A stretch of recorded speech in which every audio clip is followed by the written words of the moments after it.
Psalm 49। اے سب امتوں یہ سنو، اے جہان کے سب باشندوں کان لگاؤ، کیا اعلیٰ کیا ادنا، کیا امیر کیا فقیر، میرے منہ سے حکمت کی باتیں نکلیں گی اور میرے دل کا خیال پرخرد ہوگا۔ میں تمثیل کی طرف کان لگاؤں گا، میں اپنا مما ستار پر بیان کروں گا۔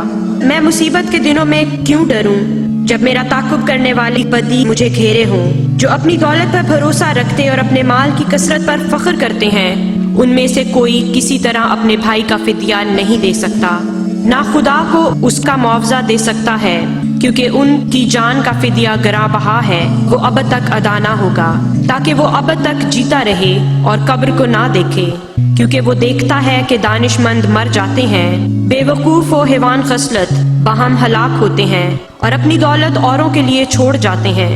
ان کا دلی خیال یہ ہے کہ ان کے گھر ہمیشہ تک اور ان کے مسکن پشت در پشت بنے رہیں گے۔ وہ اپنی زمین اپنے ہی نام سے نامزد کرتے ہیں، پر انسان عزت کی حالت میں قائم نہیں رہتا۔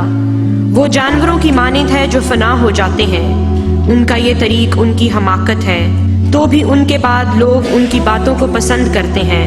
وہ گویا پاتال کا ریوڑ ٹھہرائے گئے ہیں، موت ان کی پاسبان ہوگی، دیانتدار صبح کو ان پر مسلط ہوگا، اور ان کا حسن پاتال کا لقمہ ہو کر بے ٹھکانہ ہوگا۔ لیکن خدا میری جان کو پاتال کے اختیار سے چھڑا لے گا، کیونکہ وہی مجھے قبول کرے گا۔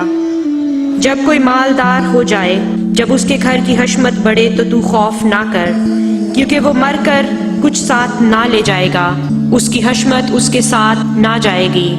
خواہ جیتے جی وہ اپنی جان کو مبارک کہتا ہو، اور جب تو اپنا بھلا کرتا ہے تو لوگ تیری تعریف کرتے ہیں، تو بھی وہ اپنے باپ دادا کی گروہ سے جا ملے گا، وہ روشنی کو ہرگز نہ دیکھیں گے۔